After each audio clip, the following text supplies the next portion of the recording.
ನಮಸ್ಕಾರ, ನೀವು ನೋಡ್ತಾ ಇದ್ದೀರಾ ಗರ್ಜನೆ ನ್ಯೂಸ್. ನಾನು ಮಹೇಶ್ ಬಿಕೆ. ಇತ್ತೀಚಿನ ದಿನಗಳಲ್ಲಿ ಬುಮುಲ್ ನಿರ್ದೇಶಕರಾದಂತಹ ಕೇಶವಮೂರ್ತಿ ಅವರು ಪತ್ರಿಕಾಗೋಷ್ಠಿ ನಡೆಸುವ ಸಂದರ್ಭದಲ್ಲಿ ಉಸ್ಕೂರು ಗ್ರಾಮ ಪಂಚಾಯಿತಿ ಅಧ್ಯಕ್ಷ ರಮೇಶ್ ರವರು ಸರ್ಕಾರಿ ಹಣವನ್ನು ದುರುಪಯೋಗಪಡಿಸಿಕೊಂಡು ಪಂಚಾಯಿತಿಯ ಸದಸ್ಯರನ್ನು ಎದುರಿಸಿಕೊಂಡು ಮಹಿಳೆಯರ ಮೇಲೆ ದೌರ್ಜನ್ಯ ನಡೆಸುತ್ತಿದ್ದಾರೆ, ಹುಚ್ಚಾಟ ಮಾಡುತ್ತಿದ್ದಾರೆ ಎಂದು ಆರೋಪಿಸಿದರು. ಮನನೊಂದ ಗ್ರಾಮ ಪಂಚಾಯಿತಿ ಸದಸ್ಯರು ಪತ್ರಿಕಾಗೋಷ್ಠಿ ಕರೆದು ಕೇಶವಮೂರ್ತಿ ಅವರಿಗೆ ಉತ್ತರ ನೀಡುವ ಪ್ರಯತ್ನವನ್ನ ಮಾಧ್ಯಮದ ಮೂಲಕ ಮಾಡಿದ್ರು. ಬನ್ನಿ ನೋಡೋಣ ಏನ್ ಹೇಳಿದ್ರು ಅಂತ. ಇವಾಗ ಒಂದ್ ತಿಂಗಳಿಗೆ ಅಧ್ಯಕ್ಷರಾಗಿ ಒಂದ್ ತಿಂಗಳಿಗೆ ಹಿಂಗೆ ಹುಚ್ಚಾಟ ಆತರ ಈ ತರ ಮಾಡ್ಕೊಂಡವ್ರೆ ಅಧ್ಯಕ್ಷರು ಅಂತ ಹೇಳಿ ಅವ್ರು ಹೇಳ್ತಾರಲ್ಲ, ಅವ್ರು ಬಂದ್ ನೋಡವ್ರ? ಅಧ್ಯಕ್ಷರಾಗಿ 2 ವರ್ಷದ ಮೇಲೆ 3 ತಿಂಗಳಾಯ್ತೈತೆ. ಹಾಗಂತ ಹೇಗ್ ಹೇಳಿದ್ರು ಅವರು? ಕರೆಕ್ಟ್ ಆಗಿ ಮಾಹಿತಿ ಇಲ್ದಿದ್ಮೇಲೆ ಹೇಗ್ ಮಾತಾಡಿದ್ರು ಅವರು? ಹಂಗಂತ ಇನ್ನೊಬ್ರ ಮೇಲೆ ಹಂಗ ಆರೋಪ ಮಾಡ್ಬೋದು, ಅಧ್ಯಕ್ಷರ ಮೇಲೆ ಆಗ್ಲಿ. ಅದಕ್ಕೋಸ್ಕರನೇ ಅದನ್ನ ಹೇಳೋಣ ಅಂತಾನೆ. ಅವ್ರಿಗೆ ಕರೆಕ್ಟ್ ಮಾಹಿತಿ ಇದ್ದೀರ. ಬರೀ 1 ತಿಂಗಳು ಅಧ್ಯಕ್ಷರಾಗಿ 1 ತಿಂಗಳಿಗೇನೆ ಹಿಂಗೆ ಆರಾತುರಾಯಿ ಸಮಾರಂಭ ಮಾಡ್ಕೊಂಡವ್ರೆ ಅಂತಾರಲ್ಲ, ಅದು ಸರಿನಾ? ಮತ್ತೆ ಸರಿಯಾದ ಮಾಹಿತಿ ತಿಳ್ಕೊಂಡ್ ಮಾತಾಡ್ತಾರ, ಇನ್ನೊಬ್ರ ಮೇಲೆ ಆರೋಪ ಮಾಡ್ತಾರ, ಸರಿನಾ? ಮಹಿಳಾ ಸದಸ್ಯರ ಮೇಲೆ ಬೆದರಿಸ್ತಾರೆ ಅಂತ ಹೇಳ್ತಾರಲ್ಲ. ಈ ತರ ಪಂಚಾಯತಿ ಕಟ್ಟಡ ಆಗ್ಬೇಕು ಅಂದ್ರೆ ಎಲ್ಲಾರು ಒಮ್ಮತ್ತಲ್ಲಿ ಇರೋದಕ್ಕೇನೆ ಪಂಚಾಯತಿ ಕಟ್ಟಡ ಇಷ್ಟು ಅಭಿವೃದ್ಧಿಯಾಗಿ ಆಗಿರೋದು.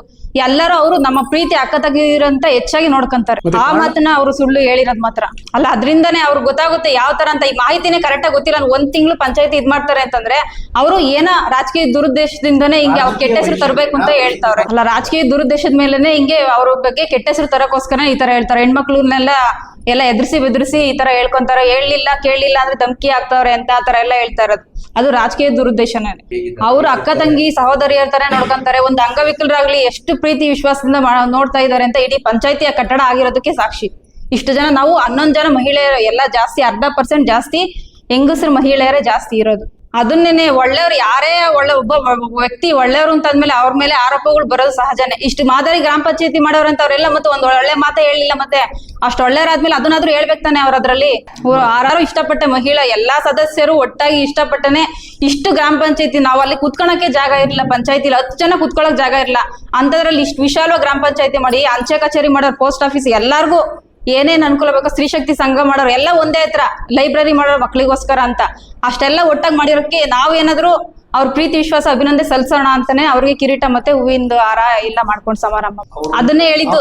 ನಮ್ ಸುತ್ತ ಹತ್ತಳಿಲಿ ಯಾರಾದ್ರೂ ಕಂಪ್ಲೇಂಟ್ ಮಾಡಿದ್ರೆ ನಾವು ಒಪ್ಕೋಬೋದಿತ್ತು. ಅವ್ರ ಊರಿಂದ ಆಚೆ ಅವ್ರಿಗೆ ಕರೆಕ್ಟ್ ಮಾಹಿತಿನೂ ಗೊತ್ತಿಲ್ಲ, ಬಂದ್ ನೋಡ್ಲಿ. ಇಲ್ಲ ಸುತ್ತ ಹತ್ತಳಿಯರು ಯಾರಾದ್ರೂ ನಮ್ಮೂರಲ್ಲಿ ಕೆಲಸ ಮಾಡಿಲ್ಲ, ಏನ್ ಮಾಡಿಲ್ಲ ಅಥವಾ ಏನನ್ನ ಹಿಂಗ್ ತೊಂದ್ರೆ ಮಾಡೋರೆ, ಹಿಂಗ್ ಅಧ್ಯಕ್ಷರು ಹಿಂಗ್ ಮಾಡ್ತಾವ್ರೆ ಅಂತ ಬಂದ್ ಹೇಳಿದ್ರೆ ಅದನ್ನ ನಾವು ಒಪ್ಕೊಳ್ಳೋಣ. ಅದ್ರ ಬಗ್ಗೆ ನಮಗೆ ಮಾಹಿತಿ ಇಲ್ಲ. ಅವ್ರು ಹೇಳಿರೋ ಮಾಹಿತಿಗೆ ಕರೆಕ್ಟ್ ಆಗಿ ನಾವು ಹೇಳ್ತಾ ಇದೀವಿ ಅಷ್ಟೇನೆ. ಅವ್ರಿಗೆ ಸರಿಯಾಗಿ ಮಾಹಿತಿ ಇಲ್ಲ. ಬಂದ್ ನೋಡ್ಲಿ. ನಮ್ಮ ಉಸ್ಕೂರಲ್ಲಿ 10 ಹಳ್ಳಿ ಇದಾವಲ್ವಾ, ಒಂದ್ ಪಂಚಾಯತಿ ಆಗ್ಬೇಕಂದ್ರೆ ಸುತ್ತ 10 ಹಳ್ಳಿಲಿ ಏನ್ ಕೆಲಸ ಆಗಿಲ್ಲ, ಇಲ್ಲ ಯಾರು ಹಿಂಗ್ ತೊಂದರೆ ಕೊಡ್ತಾವ್ರೆ ಅಂತ ಯಾರು ಬಂದು ಕಂಪ್ಲೇಂಟ್ ಮಾಡ್ಲಿ.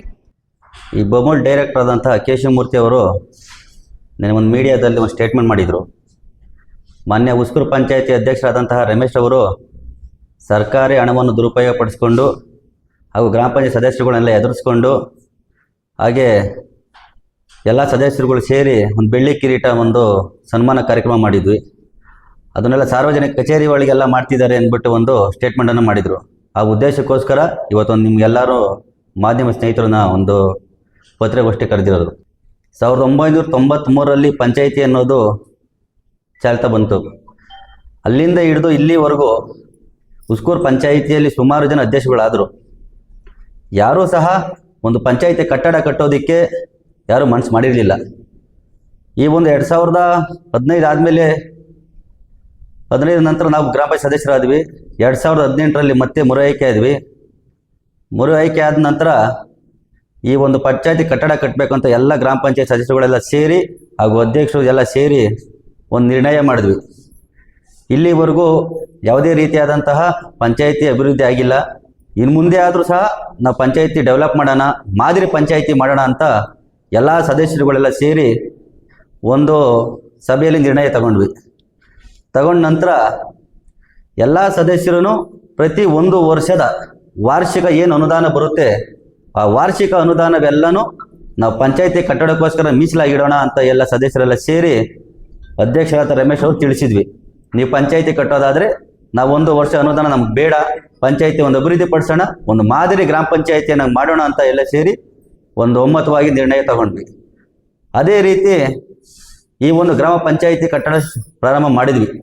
ಶಂಕುಸ್ಥಾಪನೆ ಮಾಡೋಕ್ಕೆ ಪ್ರಾರಂಭ ಮಾಡಾದ ನಂತರ ಸುಮಾರು ಅಡೆತಡೆಗಳೆಲ್ಲ ಬಂದ್ವಿ. ಅದನ್ನೆಲ್ಲ ಎದುರಿಸಿ ಒಂದು ಗ್ರಾಮ ಪಂಚಾಯಿತಿ ಕಟ್ಟಬೇಕು ಅಂತ ಪ್ರಾರಂಭ ಮಾಡಿದ ನಂತರ ಯಾವುದೇ ರೀತಿಯಾದಂಥ ಸರ್ಕಾರದ ಅನುದಾನಗಳು ಆಗಲಿ ಯಾವುದೇ ರೀತಿಯಾದ ನಮ್ಗೆ ಅನುಕೂಲ ಬರಲಿಲ್ಲ. ಆಗ ತಮ್ಮ ಸ್ವಂತ ಹಣವನ್ನು 30 ಲಕ್ಷ ರೂಪಾಯಿ ಹಣವನ್ನು ಗ್ರಾಮ ಪಂಚಾಯತಿ ಕಟ್ಟಡಕ್ಕೋಸ್ಕರನೇ ಅವರು ದಾನವಾಗಿ ನೀಡಿ ಗ್ರಾಮ ಪಂಚಾಯತಿ ಕಟ್ಟಡಕ್ಕೆ ಶಂಕುಸ್ಥಾಪನೆ ಮಾಡಿದ್ರು.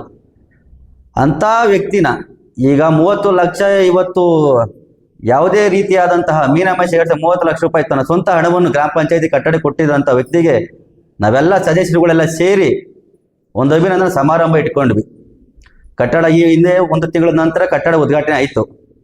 ಅದೆಲ್ಲ ತಮಗೆಲ್ಲ ಮಾಧ್ಯಮದಲ್ಲಿ ಗೊತ್ತಿರೋ ವಿಚಾರನೇ. ಅದ್ದೂರಿ ಕಾರ್ಯಕ್ರಮ ಮಾಡಿದ್ವಿ. ಅದೇ ರೀತಿ 1 ತಿಂಗಳು ವಾಯ್ದೆ ಮುಗಿದ ನಂತರ 1 ತಿಂಗಳು ಪೂಜೆ ಅಂತ ಕಾರ್ಯಕ್ರಮ ಮಾಡಿದ್ವಿ ನಾವು ಗ್ರಾಮ ಪಂಚಾಯಿತಿಯಲ್ಲಿ. ಎಲ್ಲ ಸದಸ್ಯರು ಈ ವ್ಯಕ್ತಿ 30 ಲಕ್ಷ ಸ್ವಂತ ಹಣ ಹಾಕಿದ ಮೇಲೆ ನಾವು ಅಟ್ಲೀಸ್ಟ್ ನಾವು ಕೃತಜ್ಞತೆ ಏನಾದರೂ ಮಾಡಬೇಕು ಅನ್ನೋ ವಿಚಾರವಾಗಿ ಎಲ್ಲ ಸದಸ್ಯರುಗಳು ಒಂದು ಬೆಳ್ಳಿ ಕಿರೀಟ ಇಕ್ಕಿ, ಒಂದು ಹೂನಾರ ಹಾಕಿ ಒಂದು ಸನ್ಮಾನ ಕಾರ್ಯಕ್ರಮ ಮಾಡಿದ್ದೀವಿ. ಅದನ್ನು ಸಾರ್ವಜನಿಕರ ದುಡ್ಡು ಅಂತ ಮಾನ್ಯ ಬೊಮ್ಮೂಲು ಡೈರೆಕ್ಟರ್ ಅಂತ ಕೇಶವಮೂರ್ತಿ ಅವರು ತಿಳಿಸಿದ್ದಾರೆ. ಆದರೆ ಅವ್ರಿಗೊಂದು ಮಾಹಿತಿ ಹೇಳಕ್ಕೆ ಇಷ್ಟಪಡ್ತೀನಿ. ಯಾವುದೂ ಸರ್ಕಾರ ದುಡ್ಡಾಗಲಿ, ಯಾರ್ದೂ ಸಾರ್ವಜನಿಕರದ್ದಾಗಲಿ ಸರ್ಕಾರದ್ದಾಗಲಿ ಯಾವುದೂ ಕೂಡ ನಾವು 1 ರೂಪಾಯಿ ನಾವು ಇದಕ್ಕೆ ಬಳಸ್ಕೊಂಡಿಲ್ಲ. ಇದು ಸ್ವಂತ ಸದಸ್ಯರುಗಳೆಲ್ಲ ಸೇರಿ ಒಮ್ಮತವಾಗಿ ತಮ್ಗೆ ಇಷ್ಟ ಬಂದಷ್ಟು ಎಷ್ಟು ಬೇಕಷ್ಟು ದುಡ್ಡು ಹಾಕಿ ಈ ಒಂದು ಅಭಿನಂದನೆ ಕಾರ್ಯಕ್ರಮ ಮಾಡಿರೋದು ನಾವು. ಅದನ್ನ ಅವರು ರಾಜಕೀಯ ಉದ್ದೇಶದಿಂದ ಏನೋ ತಿರ್ಚೋದಕ್ಕೋಸ್ಕರ ಪಂಚಾಯತಿನಲ್ಲಿ ಸಾರ್ವಜನಿಕ ಕೆಲಸಗಳಾಗ್ತಿಲ್ಲ, ಮತ್ತೊಂದು ಆಗ್ತಿಲ್ಲ ಅಂತ ಹೇಳ್ತಾರೆ. ಅವ್ರಿಗೆ ಇದೇ ದಾಸಂಪುರ ಹೋಬಳಿಲಿ ಅವ್ರು ಇರೋದು. ಒಂದ್ಸಲ ಉಸ್ಕೂರು ಪಂಚಾಯತಿಗೆ ಬಂದು ನೋಡ್ಬೇಕಾಗಿತ್ತು. ಒಂದ್ಸಲ ಬಂದು ಈ ಹಿಂದೆ ಏನು ಪಂಚಾಯತಿ ಇತ್ತು, ಇವಾಗ ಯಾವ ರೀತಿ ಮಾದರಿ ಪಂಚಾಯತಿ ಆಗಿದೆ ಅಂತ ಸ್ವಲ್ಪ ಅವ್ರ ಕಂಡಲ್ಲಿ ನೋಡಿದ್ರೆ ಅವ್ರಿಗೆ ಮಾತಾಡ್ತಿರ್ಲಿಲ್ಲ ಅನ್ಸುತ್ತೆ. ಬಹುಶಃ ಅವರಿಗೆ ಮಾಹಿತಿ ಕೊರತೆ ಇದೆ. ಇದೇ ಕಾರ್ಯವೈಖರಿ ಇಷ್ಟು ಒಳ್ಳೇದು ಮಾಡಿದಾರೆ ಅಂತ ಯಾಕೆ ಅವ್ರ ಬಾಯಲ್ಲಿ ಬರ್ತಾ ಇಲ್ಲ? ಉಸ್ಕೂರು ಪಂಚಾಯತಿನ ಇಷ್ಟು ಅಭಿವೃದ್ಧಿ ಪಡಿಸಿದಾರೆ ಅಂತ ಯಾಕೆ ಬರ್ತಾ ಇಲ್ಲ? ಯಾವುದೋ ಒಂದು ಸನ್ಮಾನ, ಈಗ ಹಿಂದೆ ಅವ್ರದ್ದು 1 ತಿಂಗಳ ಹಿಂದೆ ಅವ್ರದ್ದು ಒಂದು ಊಟದಬ್ಬ ಆಯಿತು. ಅವ್ರವ್ರ ಅಭಿಮಾನಿಗಳು ಅವ್ರವ್ರಿಗೆ ಏನೇನೋ ಅನುಕೂಲ ಇರ್ತಾರೆ ಅವರೆಲ್ಲ ಹೋಗಿ ಯಾರ ತುರಾಯಿಗಳು ಹಾಕ್ತಾರೆ, ಗಾರ್ಲೆನ್ ಮಾಡ್ತಾರೆ. ಸಹಜವಾದ ಗುಣ ಅದು. ನಮಗೂ ಮಾಡ್ತಾರೆ, ನಿಮಗೂ ಮಾಡ್ತಾರೆ. ಅವ್ರವ್ರ ಅಭಿಮಾನಿ ಅವ್ರಿಗೆ ಇದ್ದೇ ಇರುತ್ತೆ.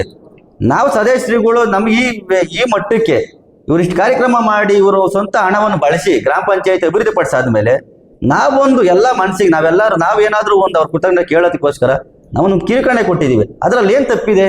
ಯಾಕೆಂದ್ರೆ ಇನ್ನ ಮುಂಬರ್ತಕ್ಕಂಥ ಚುನಾವಣೆಗಳಲ್ಲಿ ಪ್ರಬಲವಾದ ಆಕಾಂಕ್ಷೆ ಇರ್ಬೋದು. ಈ ಅಧ್ಯಕ್ಷರು ಉಸ್ಕೂರು ಪಂಚಾಯತಿಗೆ ಸೀಮಿತ ಅಲ್ಲ. ನಾವು ಎಲ್ಲ ಸದಸ್ಯರು ಹೇಳ್ತಾ ಇದ್ದೀವಿ, ಇನ್ನೂ ಹೆಚ್ಚಿನ ಮಟ್ಟಕ್ಕೆ ನೀವು ಬೆಳಿಬೇಕು. ನಾವೆಲ್ಲ ಗ್ರಾಮ ಪಂಚಾಯತಿ ನಾವು 10,000 ಸಂಖ್ಯೆ ಇರತಕ್ಕಂಥ ಗ್ರಾಮ ಪಂಚಾಯತಿ ನಮ್ಮದು. ನಾವೆಲ್ಲರೂ ಒಗ್ಗಟ್ಟಾಗಿರ್ತೀವಿ. ನೀವು ಇನ್ನೂ ಎತ್ತರ ಸ್ಥಾನಕ್ಕೆ ಹೋಗ್ತೀವಿ ಅಂದ್ರೆ ನಾವೆಲ್ಲ ಶಕ್ತಿ ಮೀರಿ ನಾವು ಕೆಲಸ ಮಾಡ್ತೀವಿ. ನೀವು ಎತ್ತರ ಸ್ಥಾನಕ್ಕೆ ಬೆಳೀರಿ ಅನ್ನೋದೆಲ್ಲ ನಮ್ಮ ಆಶಯ.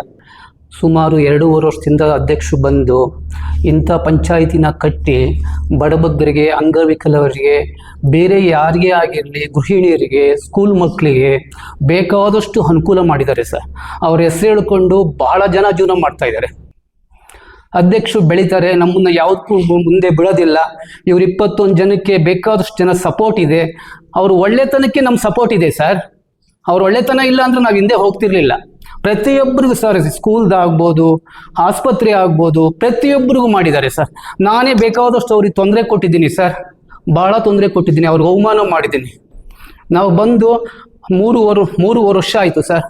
ಅವತ್ತಿಂದ ಇವತ್ತಿನವರೆಗೂ ಅವ್ರ ಹೆಸರನ್ನ ಹೇಳ್ಕೊಂಡು ಪೂಜೆ ಮಾಡ್ತಾರೆ. ಅದು ಒಳ್ಳೆತನಕ್ಕೆ ಸರ್. ನಾವು ಅವ್ರಿಗೆ ಎದುರ್ಕೊಳ್ತೀವಿ. ಯಾಕೆ ಅಂದರೆ ಅವ್ರು ಮಾಡಿರೋ ಒಳ್ಳೆತನಕ್ಕೆ ಯಾವುದನ್ನ ತಪ್ಪು ನುಡಿ ಬರ್ಬೋದೇನೋ, ನಮ್ಮನ್ನು ಏನಂತಾರೆ, ನಮ್ಮ ಸದಸ್ಯರೆಲ್ಲನೂ ಅಷ್ಟೇ ಅವರಿಗೆ ಏನಕ್ಕೋಸ್ಕರ ಹೆದರ್ಕಂತಾರಂತೆ, ಅವ್ರು ಮಾಡಿರೋ ಒಳ್ಳೆತನಕ್ಕೆ ನಮ್ಮ ತಪ್ಪು ನುಡಿ ಏನಾದರೂ ಬಂದ್ಬಿಟ್ರೆ ಏನು ಬೇಜಾರು ಮಾಡ್ಕೊತಾರೋ ಅನ್ನೋಕ್ಕೋಸ್ಕರ ನಾವಿದ್ವಿ ಹೊರತು ನಾವು ಯಾವುದಕ್ಕೂ ಇದು ಮಾಡಿಲ್ಲ.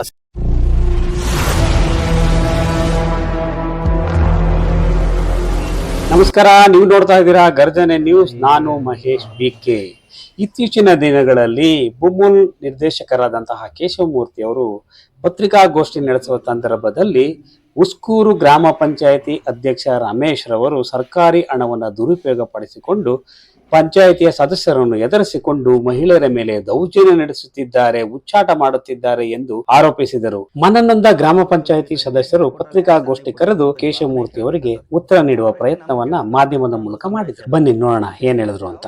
ಇವಾಗ 1 ತಿಂಗಳಿಗೆ ಅಧ್ಯಕ್ಷರಾಗಿ 1 ತಿಂಗಳಿಗೆ ಹಿಂಗೆ ಹುಚ್ಚಾಟ ಆತರ ಈ ತರ ಮಾಡ್ಕೊಂಡವ್ರೆ ಅಧ್ಯಕ್ಷರು ಅಂತ ಹೇಳಿ ಅವ್ರು ಹೇಳ್ತಾರಲ್ಲ, ಅವ್ರು ಬಂದ್ ನೋಡವ್ರ? ಅಧ್ಯಕ್ಷರಾಗಿ 2 ವರ್ಷದ ಮೇಲೆ 3 ತಿಂಗಳು ಆಯ್ತೈತೆ. ಹಾಗಂತ ಹೇಗೆ ಹೇಳಿದ್ರು ಅವರು? ಕರೆಕ್ಟ್ ಆಗಿ ಮಾಹಿತಿ ಇಲ್ದಿದ್ಮೇಲೆ ಹೇಗ್ ಮಾತಾಡಿದ್ರು ಅವರು? ಹಂಗಂತ ಇನ್ನೊಬ್ರ ಮೇಲೆ ಹಂಗ ಆರೋಪ ಮಾಡ್ಬೋದು ಅಧ್ಯಕ್ಷರ ಮೇಲೆ ಆಗ್ಲಿ. ಅದಕ್ಕೋಸ್ಕರನೇ ಅದನ್ನ ಹೇಳೋಣ ಅಂತಾನೆ ಅವ್ರಿಗೆ ಕರೆಕ್ಟ್ ಮಾಹಿತಿ ಇದ್ದೀರ. ಬರೀ ಒಂದ್ ತಿಂಗಳು ಅಧ್ಯಕ್ಷರಾಗ ಒಂದ್ ತಿಂಗಳಿಗೇನೆ ಹಿಂಗೆ ಆರಾತುರಾಯಿ ಸಮಾರಂಭ ಮಾಡ್ಕೊಂಡವ್ರ ಅಂತಾರಲ್ಲ, ಅದು ಸರಿನಾ? ಮತ್ತೆ ಸರಿಯಾದ ಮಾಹಿತಿ ತಿಳ್ಕೊಂಡ್ ಮಾತಾಡ್ತಾರ, ಇನ್ನೊಬ್ರ ಮೇಲೆ ಆರೋಪ ಮಾಡ್ತಾರ, ಸರಿನಾ? ಮಹಿಳಾ ಸದಸ್ಯರ ಮೇಲೆ ಬೆದರಿಸ್ತಾರೆ ಅಂತ ಹೇಳ್ತಾರಲ್ಲ, ಈ ತರ ಪಂಚಾಯತಿ ಕಟ್ಟಡ ಆಗ್ಬೇಕು ಅಂದ್ರೆ ಎಲ್ಲರೂ ಒಮ್ಮತ್ತಲ್ಲಿ ಇರೋದಕ್ಕೇನೆ ಪಂಚಾಯತಿ ಕಟ್ಟಡ ಇಷ್ಟು ಅಭಿವೃದ್ಧಿಯಾಗಿ ಆಗಿರೋದು. ಎಲ್ಲರೂ ಅವರು ನಮ್ಮ ಪ್ರೀತಿ ಅಕ್ಕ ತಂಗಿರಂತ ಹೆಚ್ಚಾಗಿ ನೋಡ್ಕೊಂತಾರೆ. ಆ ಮಾತನ್ನ ಅವರು ಸುಳ್ಳು ಹೇಳಿರೋದ್ ಮಾತ್ರ ಅಲ್ಲ, ಅದ್ರಿಂದಾನೇ ಅವ್ರಿಗೆ ಗೊತ್ತಾಗುತ್ತೆ ಯಾವ ತರ ಅಂತ. ಈ ಮಾಹಿತಿನೇ ಕರೆಕ್ಟ್